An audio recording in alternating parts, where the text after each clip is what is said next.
much at home amongst us, and as we say in Swahili, Karibuni Kenya.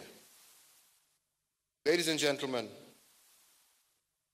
it is with great pleasure that I join you all at this historic gathering that seeks to harness the promise and address the vulnerabilities of the blue economy. Like all of you, I am excited by the enormous economic prospects of the blue economy. However, at the same time, I am also deeply concerned about the challenges of sustainable use of this critical resource. The blue economy binds us to a common destiny. Oceans are at the heart of our planet. They contain 97% of the Earth's water supply, nearly half the oxygen that we breathe, absorb over a quarter of the carbon dioxide we produce, and regulate the weather as well as temperature. Further, oceans, seas, and lakes support livelihoods, food security, and nutrition, as well as employment. 90% of maritime trade and transportation are counteract the impacts of climate change as our carbon reservoirs. Unfortunately, ladies and gentlemen, we have paid inadequate attention to the impact of human action on the health and productivity of our waters. As a result, many of our ocean systems are under immense stress. Their ability to act as a climate regulator and as a key engine for economic growth and sustainable development is progressively being eroded. We are already feeling the impact of plastics in oceans. The 8 million tons of plastics that enter the sea each year are transformed into microplastics that enter into our food chain and impact ecosystems as well as animal and human health worldwide. We are already experiencing the impact of climate change, which risks triggering rising temperatures that would flood and destroy large sections of our coastal economies. But we have also, in the same period, witnessed how progressive actions by some countries represented here to sustainably use, nurture, and protect maritime resources, Canada and Seychelles are good examples, and how these countries have been enabled to develop vibrant, diversified, and inclusive economies. So, we have convened here today to commit to innovate and use transformative ways for using us in a sustainable manner our oceans, seas, lakes, and rivers. And we know unless our environmental riches are protected, there can be no lasting prosperity for any of us. But such action must be collective. 2/3 of global waters lie beyond national jurisdiction. Action in one sea will have a positive or negative effect on other seas.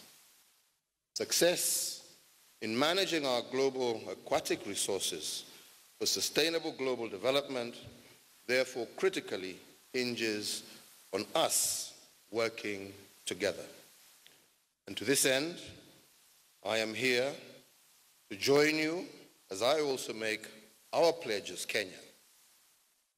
I am convinced that for the sake of present and future generations and for the continued viability of our ecosystems, we have to envision a different future and therefore a different model for the blue economy.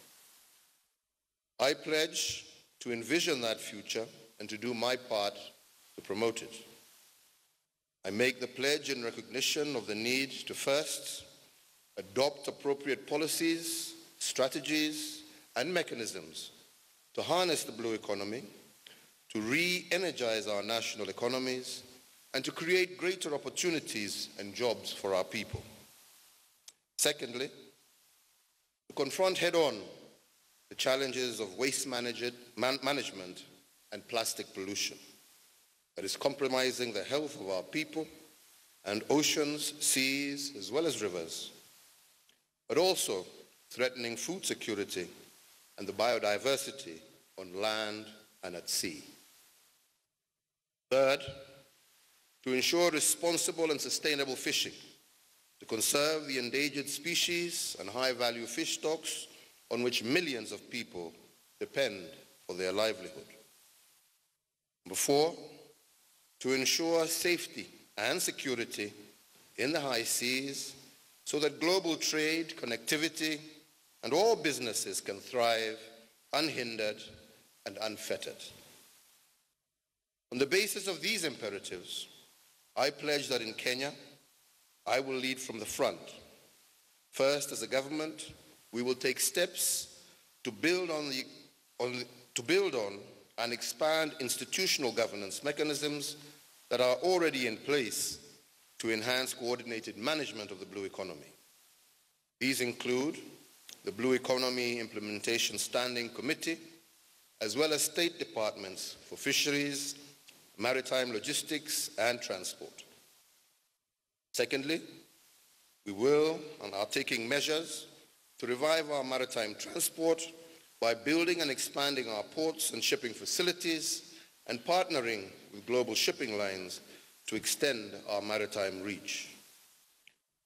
We're also enhancing our capabilities for Kenyan seafarers to work on ships across the vast oceans by upgrading the Kenya Maritime School.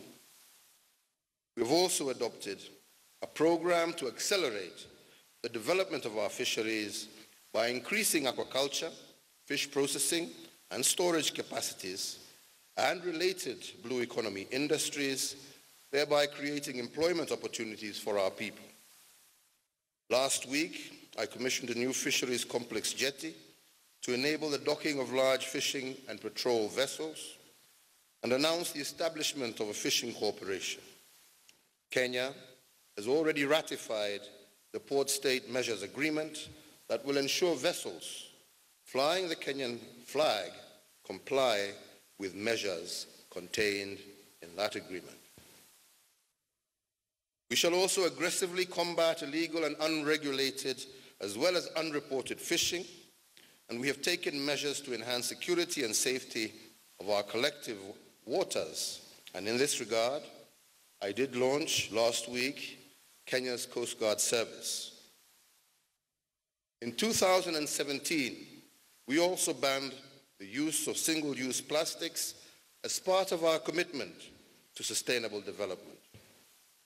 We've also adopted a housing program to provide decent and affordable housing in our coastal cities as part of a broad program for the greening of our cities, and we shall further redevelop the lakefront cities and towns and release their great touristic and sustainable industrial potential.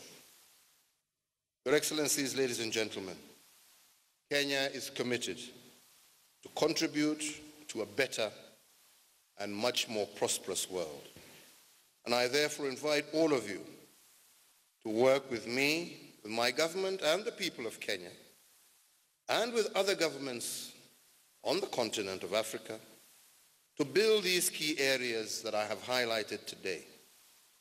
Some of the steps that some of you could consider, including availing financial resources, the transfer of technology and innovations, as well as capacity building in all these key areas. I remain optimistic that working together, the journey we have begun today will succeed, and I look forward to the outcomes, the deliberations from this conference. I thank you very much for your attention. Thank you.